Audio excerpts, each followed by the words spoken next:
Hi friends, welcome to Hari education world. Previous క్లాస్లో మనం 1వ తరగతి 2వ తరగతి గురించి అందులో ఉన్న అర్థాలను కొద్దిపాటి కంటెంట్ను నేర్చుకోవడం జరిగింది. నెక్స్ట్ వచ్చేసి 3వ తరగతి, దీనిని జాబిలి 3 అని కూడా అంటారు. ఇందులో మొదటి భాగం వానదేవుడు, ఇతివృత్తం పర్యావరణం, ప్రక్రియ, గేయం.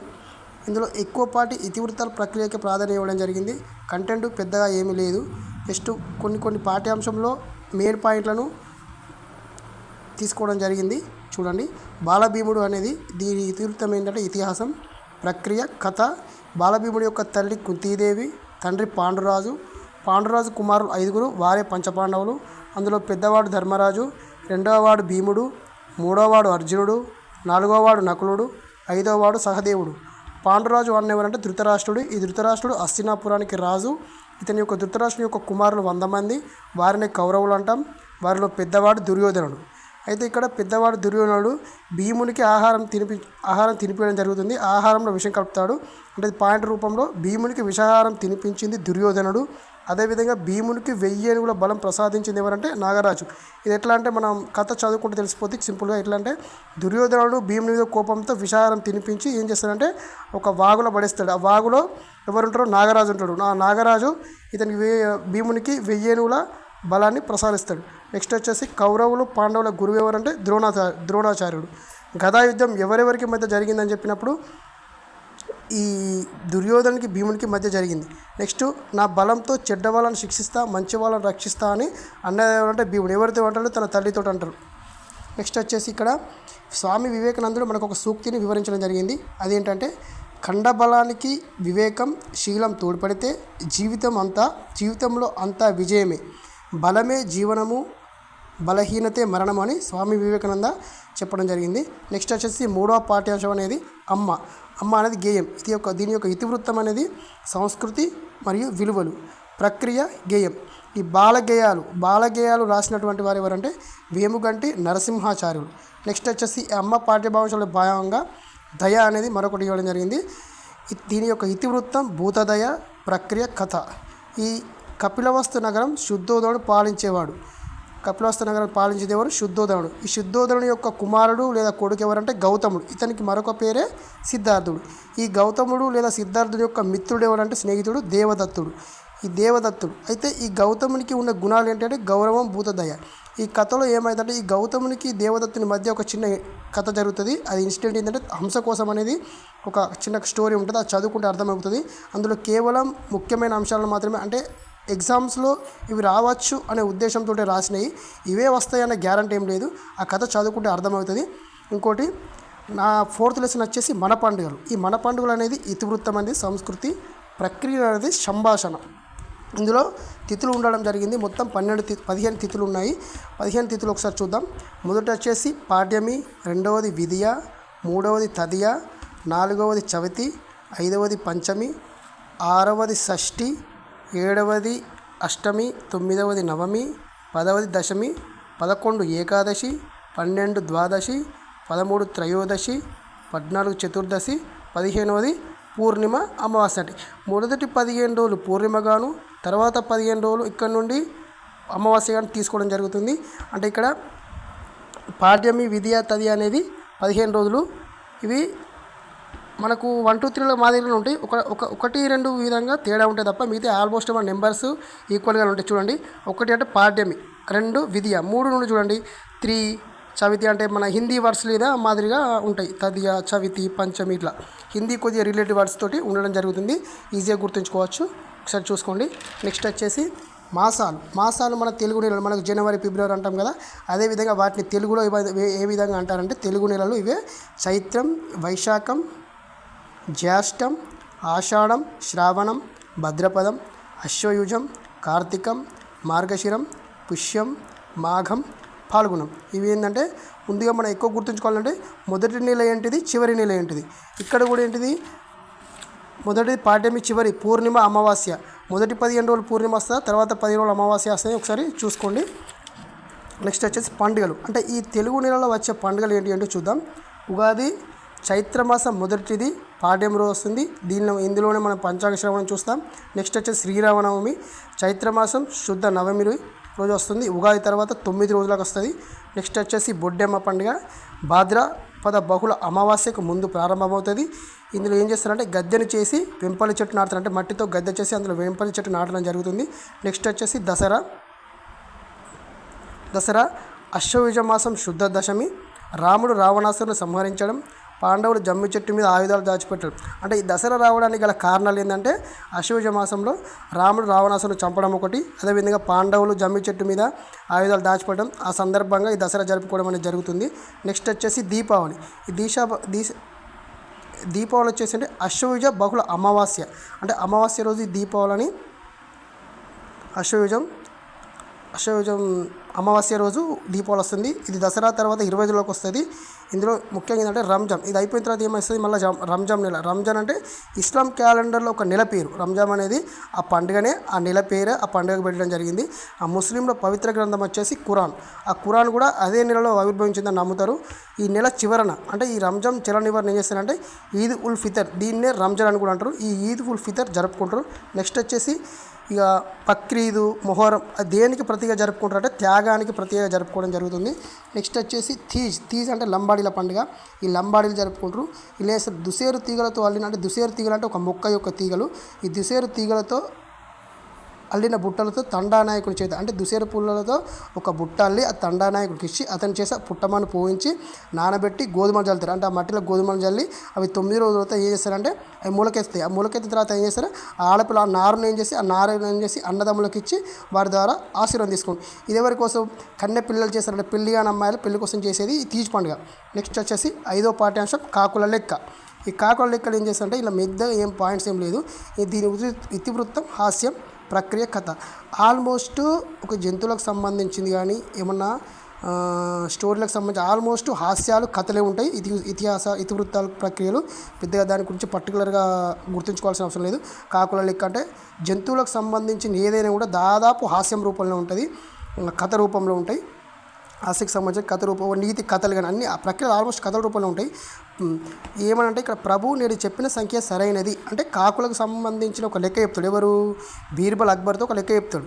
ఏమని చెప్తాడు, కాకులు ఎన్ని ఉందంటే ఇంత నెంబర్ ఉంది అని చెప్తే అదేమంటారంటే అది కరెక్టా కాదనంటే మిగతాలు వాళ్ళు ఉన్న మంత్రులు ఏం చేస్తారంటే ఆ నెంబర్ తప్పు అది అని కొద్దిగా వాదన పెడతారు. అప్పుడు ఏం చేస్తారు, బీర్బల్ సింపుల్గా ప్రభు నేను చెప్పిన సంఖ్య సరైనది అని చెప్తాడు. అంటే అది ఎవరితో ఉన్నారంటే బీర్బల్ అక్బర్తో అంటాడు.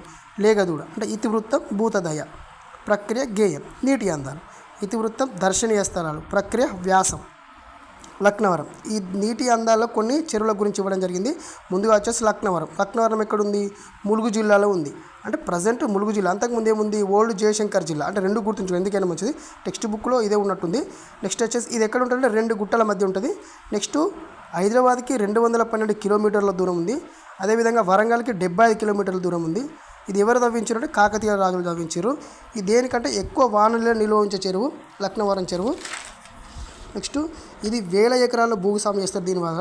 ఇందులో 13 ద్వీపాలు ఉన్నాయి. అదేవిధంగా రాష్ట్ర పర్యాటక అభివృద్ధి సంస్థ 3 ద్వీపాలు కలుపుతూ రోప్వే ఏర్పాటు చేసింది. అంటే ఇక్కడ 3 ద్వీపాలు ఉన్నాయి కదా, ఈ 3 ద్వీపాలను కలిపి ఏం చేస్తారంటే ఒక రోప్వే విధించారు. అదేంటిదంటే ఎవరు విధించారు, రాష్ట్ర పర్యాటక అభివృద్ధి సంస్థ ఈ 3 ద్వీపాలు కలుపుతూ రోప్వే ఏర్పాటు చేయడం జరిగింది. ఇదేంది, లక్నవరంకి సంబంధించింది. నెక్స్ట్ వచ్చేసి కుంటాల.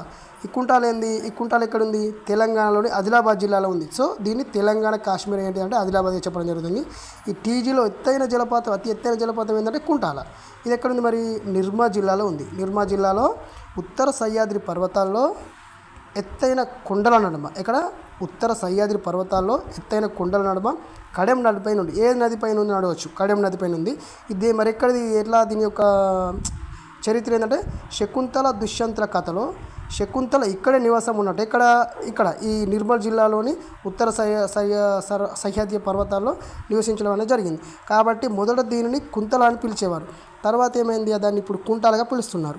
ఇక నిర్మల్ నుండి ఆదిలాబాద్ వెళ్ళే 44వ జాతీయ రహదారి మీద ఉన్న నేరేడుగొండ మండల కేంద్రానికి 12 కిలోమీటర్ల దూరంలో ఉంది. ఏది, ఈ కుంటాల జలపాతం. దాదాపు 145 కూడా ఎత్తు లేదా 45 మీటర్ల ఎత్తులో ఉన్నది. ఏది, కుంటాల జలపాతం. వీటి ప్రక్కన ఏమున్నాయంటే నీటి గుండాలు ఉన్నాయి. అదేవిధంగా ఒక గుహ ఉన్నది. అదేవిధంగా పురాతన శివలింగం ఒకటి ఉన్నది.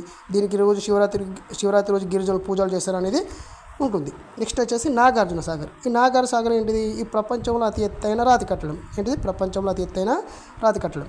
నెక్స్ట్ వచ్చేసి ఇది ఎక్కడుంది మరి? నల్గొండ జిల్లాలోని కృష్ణా నది పైన ఉంది. ఏ నది పైన ఉంది? కృష్ణా నది పైన ఉంది. ఏ జిల్లాలో ఉంది? నల్గొండ జిల్లా ఉంది. నెక్స్ట్ వచ్చేసి దీన్ని మరి శంకుస్థాపన చేసింది ఎవరని అడిగినప్పుడు 1955లో భారత మొదటి ప్రధాని అయినటువంటి జవహర్లాల్ నెహ్రూ శంకుస్థాపన చేశారు. నెక్స్ట్ వచ్చి ఇక్కడ నుండి 14 కిలోమీటర్ల లాంచ్లో ప్రయాణిస్తే నాగార్జున కొండ వస్తుంది. ఏమొస్తుంది? ఎన్ని కిలోమీటర్లు? ఎక్కడి నుండి మరి? ఇక్కడ చూడండి, ఇక్కడ నల్గొండ జిల్లాలో కృష్ణా నదిపై ఉందా ప్రపంచంలో అతి ఎత్తైన రాతి కట్టడం జవహర్లాల్ నెహ్రూ శంకుస్థాపన చేశారు. ఇక్కడ నుండి అంటే ఇక్కడ ఈ నాగార్జున కొండ నుండి ఇక్కడ కృష్ణా జిల్లా నుండి 14 కిలోమీటర్ల లాంచీలో ప్రయాణిస్తే నాగార్జున కొండ వస్తుంది. ఈ బౌద్ధ శిల్పాలు దొరకదు. ఇక్కడ ఈ నాగార్జున కొండ దగ్గర బౌద్ధ శిల్పాలు దొరకదు. ఏ కాలం నాటి? 1-3వ శతాబ్ద కాలం నాటి. అయితే ఇక్కడ ఎవరంటే ఇక్ష్వాకు దీన్ని ఏమని పిలిచారు? ఈ నాగార్జున కొండను విజయపుర అని పిలిచారు. ఇక్ష్వాకుల రాజులు దేని ఏమని పిలిచేవారు? నాగార్జున కొండను విజయపుర అని పాలించేవారు. నెక్స్ట్ ఇక్కడ నుండి 10 కిలోమీటర్ ప్రయాణిస్తే ఎన్ని కిలోమీటర్? 10 కిలోమీటర్ ప్రయాణిస్తే అనుపు వస్తుంది. అనుపు ఇక్కడ నాగార్జున యూనివర్సిటీ నిర్మించాడు. ఏంటి? యూనివర్సిటీ. ఏ యూనివర్సిటీ? నాగార్జున యూనివర్సిటీ. నెక్స్ట్ వచ్చేసి నాగార్జున సాగర్ ఇండియాలో 2వ అతిపెద్ద బహుళ సార్థక ప్రాజెక్టు. ఏంటిది? నాగార్జున సాగర్ ఇండియాలో 2వ అతిపెద్ద బహుళార్థక ప్రాజెక్టు. ప్రతిరోజు 800 మెగావాట్ల విద్యుత్ ఉత్పత్తి. ఇప్పుడు నాగార్జున సాగర్ ఇండియాలో 2వది. మరి ఒకటి ఉంటుంది, మొదటిది మనది ఇక్కడే, ఇది కాళేశ్వరం ప్రాజెక్టు. నెక్స్ట్ వచ్చేసి మతిమరుపు ఈగ. ఆ మతిమరుపు ఈ హాస్యం, ఇది కూడా కథ ఏముంది? ఇల్లు అలుకుతూ ఈగ మర్చిపోతుంది, దాని పేరు మర్చిపోతుంది. ఆ పేరు మర్చిపోయి దాని పేరు గురించి ఒక్కోదాన్ని అడుగుతాయి కదా. అది మనకు ఏంది? మనకు ఆర్డర్ ముఖ్యం. ఎలా అడిగింది, ఎవరెవరిని అడిగింది, ఆర్డర్ ముఖ్యం. ఇదేంటిది? హాస్యం, ప్రక్రియ అనేది కథ. ఈగ అడిగిన క్రమం. ఫస్ట్ ఏమడుగుతుంది? ఈగ ఎత్తే లేగ దూడని అడుగుతుంది. లేగ దూడ ఎత్తుంది ఆవును అడుగుమంటుంది. ఆవేం చెప్తుంది? మల్లన్న అడుగుమంటుంది. మల్లన్న ఏం చెప్తాడు? చెట్టును అడుగుమంటాడు. చెట్టు ఏం చెప్తుంది? గుర్రం అడుగుమంటుంది. గుర్రం ఏమంటుంది? నా పిల్లని అడుగుమంటుంది. కడుపులో ఉన్న పిల్ల. ఆ పిల్ల ఏం చెప్తుంది? నవ్వేసి నవ్వేసి నీ పేరు ఈగ అని చెప్తుంది. అక్కడ నుంచి ఈగ ఎట్టిపోతుంది? మీరే చెప్పడని ఉంటుంది. ఈగ ఎట్టిపోతుంది? సగంలో ఆపేసిన ఇల్లు అలకడానికి పోతుంది. ఓకేనా? నెక్స్ట్ వచ్చేసి 9వది ఏమేమి చూడాలంటే పెద్ద ఇంపార్టెంట్ పాయింట్స్ ఏం లేదు ఇందులో. ఇతివృత్తం, ప్రకృతి పరిశీలన, ప్రక్రియ, గేయం, వేమన పద్యాలు. ఇతివృత్తం విలువలు, ప్రక్రియ పద్యాలు. తెలంగాణ రాష్ట్ర చిహ్నాలు. తెలంగాణకు సంబంధించిన రాష్ట్రం ఆల్మోస్ట్ మీకు తెలిసినవి. ఒకసారి చూద్దాం. ఇతివృత్తం అనేది సంస్కృతి. ఇది చూడండి, సంస్కృతి అనేది వ్యాసం అనేది అంటే ఆల్మోస్ట్ తెలంగాణ రాష్ట్ర చిహ్నాలే కానీ ఏమన్నా మన దేశానికి సంబంధించినవి, ఏమన్నా రాజకీయానికి సంబంధించినవి ఏమన్నా వచ్చినప్పుడు ఆల్మోస్ట్ సంస్కృతి వ్యాసాలు ఉంటాయి ఇతివృత్త ప్రక్రియలు. ఇంకా 5 క్లాసులలో జూన్ 2, 2014 రోజున భారత్లో 29 రాష్ట్రంగా తెలంగాణ ఏర్పడింది. మొత్తం 33 జిల్లాలు 29 రాష్ట్రంగా ఏర్పడింది. ఇందులో మన తెలంగాణకు సంబంధించిన రాష్ట్ర చిహ్నాలు ఏంటి అంటే జింక. అనేది తెలంగాణ ప్రజల బోలాతనానికి, తెలంగాణ రాష్ట్ర జంతువు ఏది? జింక. అది దేనికి గుర్తు మరి? తెలంగాణ ప్రజల బోలాతనానికి, ప్రేమకు గుర్తు. నెక్స్ట్ వచ్చేసి పాలపిట్ట. మరి పాలపిట్ట దేనికి గుర్తు? ఇది అరుదైనది కాబట్టి దీనికి స్వేచ్ఛ చిహ్నంగా తీసుకోవడం అనేది జరిగింది. నెక్స్ట్ వచ్చేసి తంగేడు పువ్వు ఫ్లవర్. తంగేడు పువ్వు ఏంటంటే ఔషధ గుణం. ఈ తంగేడు పువ్వు మన తెలంగాణ రాష్ట్ర పుష్పం ఏంటంటే తంగేడు పువ్వు. దీంట్లో ఏమున్నట్టు ప్రత్యేకత? దీని యొక్క ఔషధ గుణం ఉంటుంది. నెక్స్ట్ అది జమ్మి చెట్టు దేనికి గుర్తు? విజయానికి గుర్తు. ఇందాక మన క్లాస్లో ఇక్కడ పాండవులు, కౌరవులు జమ్మి చెట్టు దానిపై దాచారని చూసుకున్నాం కదా. అందుకే జమ్మి చెట్టు దేనికి గుర్తు? విజయానికి గుర్తు. జమ్మి ఆకులు ఏమంటాం? బంగారం అంటాం. ఈ జమ్మి చెట్టుకు మరొక పేరు అంటే శమి వృక్షం అంటాం.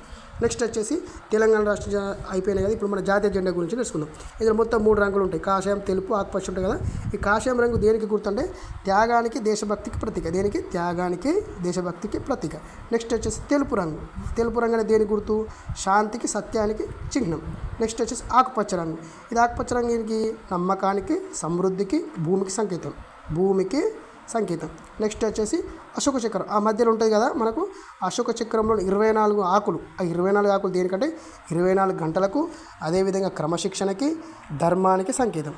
ఇది సూర్యబింబానికి సూచిక. అదేవిధంగా ఈ చక్రం అనేది ఏంటి? సూర్యబింబానికి సూచిక. నెక్స్ట్ వచ్చేసి జాతీయ పతాకంలో ఈ జాతీయ పతాకం దేని చూపిస్తుంటే మన దేశం యొక్క సమగ్రతకు, అదేవిధంగా సమైక్యతకు ప్రతీకగా ఈ 3 రంగులు ఉన్నాయి అనేది మన యొక్క దాని యొక్క గుర్తుగా చెప్పడం జరిగింది. నెక్స్ట్ వచ్చేసి తోటతల్లి ఎవరు రాసినది? D C Narayana Reddy. C Narayana ఉన్నాడు కదా, డాక్టర్ సి నారాయణ. తోటపల్లి ఎవడు? సింగిరెడ్డి నారాయణ రెడ్డి ఉంటాడు కదా, తోటతల్లి. ఇతివృత్తం ఏంటి? పర్యావరణం, ప్రక్రియ, గేయం. ఇక్కడ మహాత్ముడు అంటే ఎవరి గురించి చెప్తుంది? ఇలా గాంధీజీ గురించి చెప్తుంది. ఇదేంటిది? ఇతివృత్తం, స్ఫూర్తి.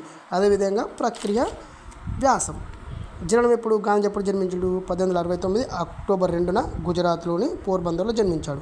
తల్లిదండ్రులు ఎవరు మరి? పుత్రిబాయి, అదేవిధంగా కరమ్చంద్ గాంధీ. భార్య ఎవరు? కస్తూరిబాయి. మన ఇక్కడ స్కూల్స్ ఉంటాయి, కస్తూరిబాయి స్కూల్స్ ఉంటాయి కదా, ఈమె పేరు మీద ఉంటాయి అవి. భార్య కస్తూరిబాయి. నెక్స్ట్ వచ్చేసి శ్రవకుమారుని నాటకం అంటే ఏంటంటే పుస్తకాలు చదివి తల్లిదండ్రులు అంటే గాంధీజీ ఏం చేశారంటే ఈ శ్రవకుమారుని నాటకం అనే పుస్తకం చదివి ఇతని యొక్క తల్లిదండ్రులకు సేవ చేయాలని నిర్ణయించుకుంటాడు. అదే ఇంకోటి ఏంటంటే సత్యహరిశ్చంద్రుడు నాటకం చూసి ఏం చేసిందంటే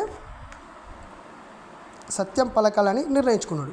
ఎవరు? శ్రవణ కుమారుని నాటకం చూసి తల్లిదండ్రులకు సేవ చేయాలని, అదేవిధంగా సత్యహరిశ్చంద్ర నాటకం చూసి సత్యం పలకాలని అన్నడు నిర్ణయించుకోవడం జరిగింది. నెక్స్ట్ చివరిది వచ్చేసి చెట్టు కోరిక. చెట్టు కోరిక అనేది ఏంటిది? తిరుగుతాం సృజనాత్మకత. ప్రక్రియ ఏంటిది? కథ. అంటే ఈ సృజనాత్మకత కథ ఇతివృత్తం అనేది ఏంటి? సృజనాత్మకత. ప్రక్రియ అనేది కథ. నెక్స్ట్ వచ్చేసి ఇంకొకటి ఉందంటే బాలల్లారా బంగారు కొండల్లారా అనేది ఏంటిది? అది గేయం. మరి ఈ గేయాన్ని రాసినటువంటి వ్యక్తి అంటే కపిలవాయి లింగమూర్తి. ఓకే, అయితే ఇక్కడ 3వ తరగతికి సంబంధించిన పాఠ్యాంశాల గురించి చూసుకుందాం కదా. ఇందులో మనకి ఎక్కువగా అడిగేది, ఇందులో కంటెంట్ ఎక్కువ మేము అడిగాడు ఎగ్జామ్స్లో. మనకి ఎక్కువ అడిగేది అంటే ఇతివృత్తాల ప్రక్రియలే ప్రధానంగా అడగడం అనేది జరుగుతుంది. కొన్ని లక్నవరం ఇది నీటి అందాలకు సంబంధించింది కానీ, ఈ మన పండుగల గురించి కానీ ఎక్కువ మన ఎగ్జామ్స్లో రావడం జరుగుతుంది. వీటి మీద కొంచెం ఫోకస్ చేయండి. పర్టికులర్గా ఇతివృత్తాల ప్రక్రియలు మాత్రం మెయిన్గా అవి నేర్చుకోవడం 100% నేర్చుకోవడం తప్పదు. ఎందుకంటే మెయిన్గా వీటి గురించి ఎక్కువ రావడం జరుగుతుంది. ఓకే, దీని తర్వాత నెక్స్ట్ క్లాస్లో 4వ తరగతికి సంబంధించిన వివరాల గురించి తెలుసుకుందాం. Thank you.